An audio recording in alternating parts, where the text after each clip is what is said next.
So we're here at EA with Daniel from Bioware. Thanks a lot for joining us. Absolutely, glad to have you guys here and actually playing. So Daniel, we're seeing a lot more of the player versus environment story version of the game. A lot more new content, and we understand that there have been some new enhancements that have been made over the course of the development to the PvE game. Can you tell us about some of those?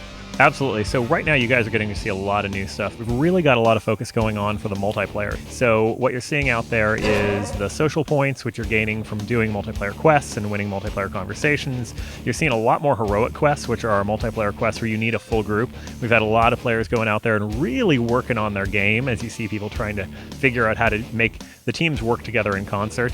One of the most exciting things, people said, hey, we love the multiplayer dialogue, but a lot of the times we're broken up and we're in different places. So one of the things we premiered for this play session people got to see was the holo communicator calls. So if one character starts the conversation and the other guy is on the other side of the world, he can just pull out his holo communicator, call into the conversation. He shows up in the conversation as a blue hologram, can participate, keeps the group together as far as the story goes, but everyone can be doing their own thing. So the multiplayer dialogue, we were always trying to go for that feel of sort of a bunch of guys in a room trying to compete with each other to talk. So you roll, which is super fun. There's a random roll for the dialogue, although there are things you can get later that we're going to talk about further down the line that will actually enhance your ability to win dialogue rolls. Then somebody talks. Whoever talks gets social points as a reward. So it also gives you an additional little thing to strive for, and social points can be used later to buy social items and some cool stuff we're going to roll out and talk about in the future. Social points also get you titles. You probably have already noticed on your character, if you go into the character screen, you can pull down, there's a number of titles that you've gotten for different achievements, different things that you've done. So what we're really trying to do is keep all of that stuff together to keep people wanting to do the story and wanting to do it together. One of the things that we touched on is, I guess, the difference between alignment and faction. Could you go a bit more into that? Absolutely. So one of the things we had to do is, because we decided you were going to be able to play on the Imperial side, so you can play a Sith, you can play an Imperial agent, bounty hunter, we need to make sure there was a solid difference between morality and faction. Where you were born versus who you've decided to be.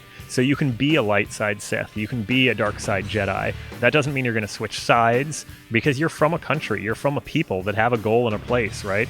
One of the things we say is, a really dark side Allied soldier in World War II would not have gone and joined the other side. He would probably be torturing the other side. It's not the same thing.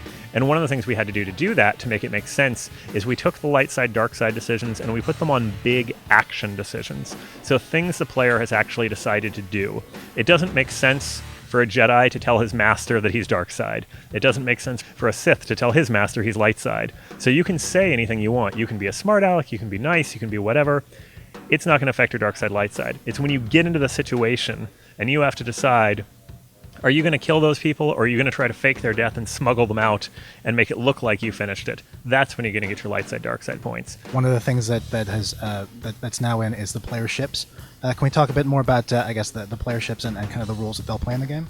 Absolutely. So your player ship is really your home base. It is housing. It is your portable center for your entire crew. It is your crafting center. So, for crafting, we've got the crew skills where your companion characters do the systems. All that goes on your ship. It's really your headquarters. So players can take it. They can fly around the galaxy. They can go planet to planet. Once you've got your ship, pretty much the galaxy is open and you're free to go wherever you want. Could we talk a bit about the capital cities and the roles they'll play in the game? Absolutely. So the two capital cities are Coruscant and Dromund Kaas. Coruscant for the Republic, Dromund Kaas for the Imperials. And there's kind of a third one that we've always looked at, which is Nar Shaddaa. Nar Shaddaa is the big Hutt capital, and Nar Shaddaa is kind of the neutral ground where people can also go. That's the big flashy area with the casinos, with all the craziness and the sort of underworld. And those three places have everything that you would need.